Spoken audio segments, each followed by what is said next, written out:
I want to talk to you about Ben Sasse. There was a story in the Washington Examiner that Ben Sasse said that in a conversation with constituents, Donald Trump has flirted with white supremacists. Stop it. Kisses dictator butts. Stop it. Sells out our allies, spends like a drunken sailor, mistreats women, and trash talks evangelicals behind their backs. Those are all quotes. Really? Really, Ben?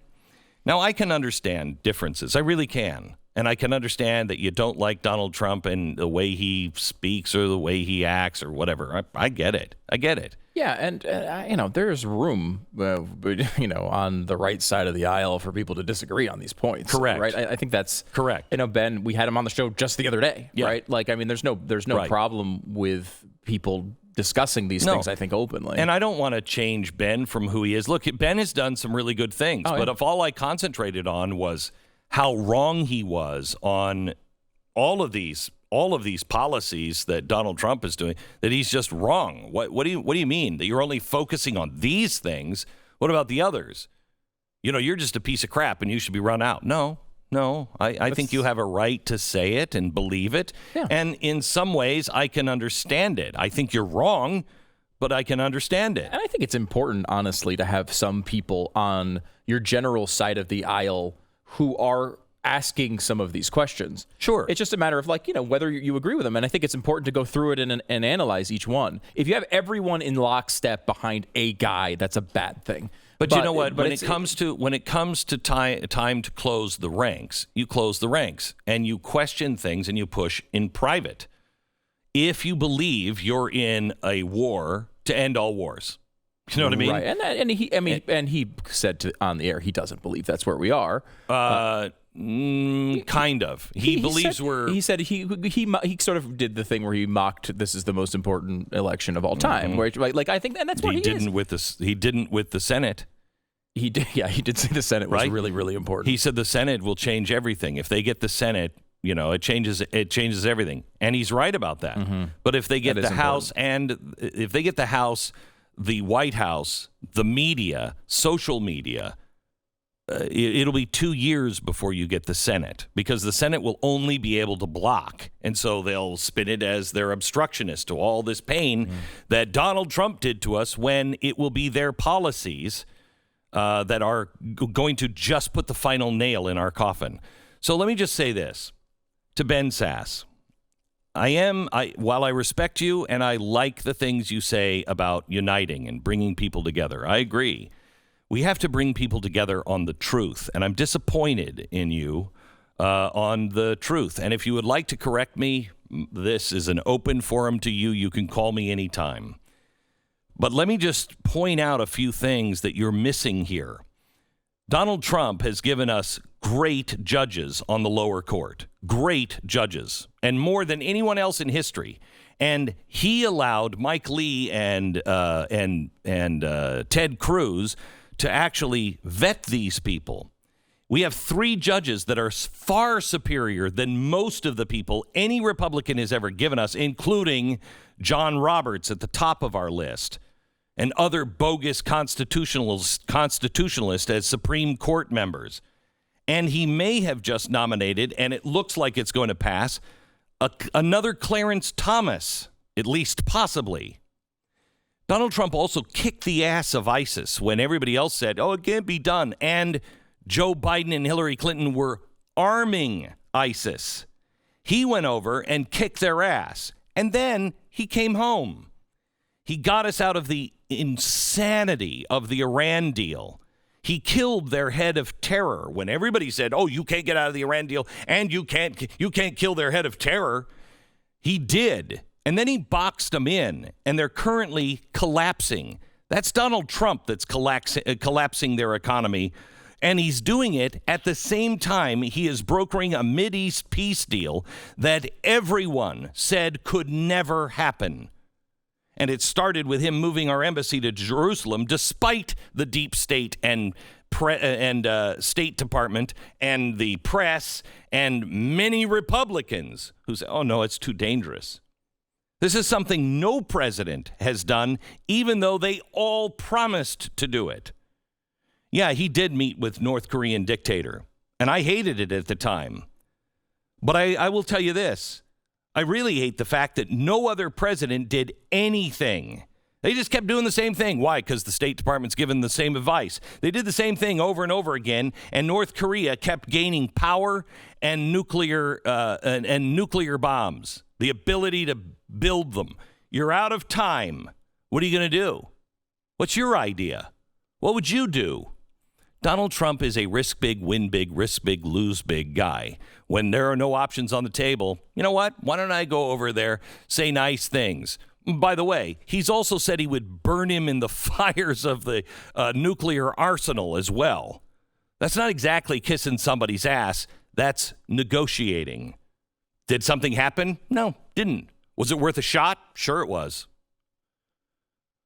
By the way, in seeing how he has gotten Europe to pay their fair share for NATO and their defense, I think that's pretty good. He also brought the Arabs and the Jews together while smashing the chokehold of the PLO. That's never happened before. Saudi Arabia is now leading the Middle East because of what President has done. His leading the Middle East towards Jerusalem and the embrace of Israel. That's, he also stood up to the Chinese. And that's a big deal. Instead of selling them supercomputers like Clinton did, accepting lead poison in our dog food like Bush did, or loving the CCP, or taking millions in dirty money like Obama and Biden did, he actually stood up to them. I cut him some slack on some tweets that I don't like. Ben Sasse, he's also defended religious liberty unlike any other president in at least the last 100 years. He has actually stood. Does he make jokes about evangelicals behind their back? I don't know. I don't care. Look at what he's doing. He's protecting religious liberty. He's also a true pro-life advocate, unlike most Republicans that just talk a good game. Well, you know what, that's bad. And then they get in office, they do nothing. He's actually backed it up with action instead of just talk. He's also made real inroads and opened doors that the GOP were too wussy. Oh, I'm afraid. I've got my skirt on. I don't want to talk to blacks or Hispanics. They'll never do anything, so let's just ignore them. He didn't ignore them, but he also didn't pander to them. Oh, yes, he does. He panders to them all there. Really?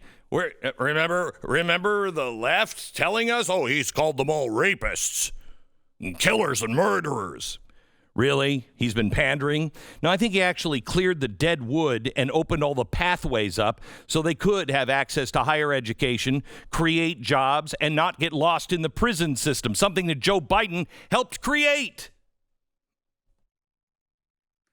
Donald Trump also took an economy that had been beaten down, had been perverted, had been regulated to death, and a people who had been told, you can't do it. You didn't build that. It'll never happen. Do you remember when Obama and Biden claimed that the economy in 2016, that this economy was as good as it would ever get? We're never going to have jobs like we had before.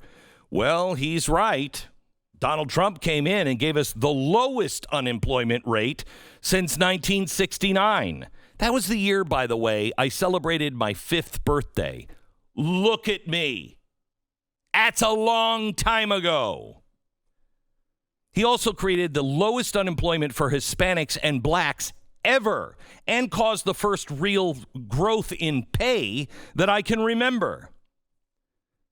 Ben, are you still with me? Because I'd love to have you on to talk about it. I would. I'd like to hear your opinion. By the way, he's also responded to the largest pandemic in 100 years by doing things I've never seen any president do. First, America's biggest capitalist that believes in business. He's an evil businessman, only listens to business, shut the entire economy down and knowingly put his reelection at risk in order to save people. You think he's so dumb he didn't know that the economy being shut down was going to hurt him at election time? Oh, no, but he did that. But he hates people. He just wants to see them die. He closed travel with China and Europe. And when he did it, Joe Biden and the rest of them called him a racist, xenophobic, just stirring hatred, making something out of this. Now that he was right, now everyone says they were for it. And he somehow or another took too much time doing what they were against. He stood alone, and he was willing to take the heat. When everyone bashed him because he wouldn't seize control and become an authoritarian by telling states and companies what to produce, he instead asked the free market to step to the plate because he trusts the people of this country to do the right thing. But by not taking control, he's now called a dictator and a Nazi. Meanwhile, he's been blamed for the bloodbath created by Governor Cuomo's nursing home policies. They said 2 million would die. Best case scenario, 200,000 if we did everything right. Gee, it's just over 2,000. Looks like he did almost everything right. No, no, no. He slaughtered people. He fought the lies that we now know were started intentionally by the Hillary Rodham team to smear Donald Trump as a Russian operative. They impeached him on bogus information and things they knew now we know were lies. And it was all known and enabled by the White House, including President Obama, the DOJ, CIA, Department of State, FBI, DNI. I don't think I left anybody out because, no, I'm sorry. We heard lately that looks like the Pentagon, some of the people in the Pentagon were part of a coup.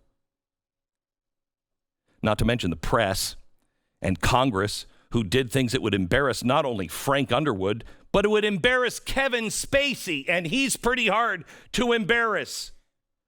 He has single-handedly exposed the press for who they are because of his tweets, his personal style, and frankly, his balls of steel. He's exposed the enemies of the people, which I hated when he said it first, but it turns out to be true. Any group or person knowingly lying to destroy our president, our Constitution, the free market are not just enemies of the American people, they're enemies of the freedom of all mankind.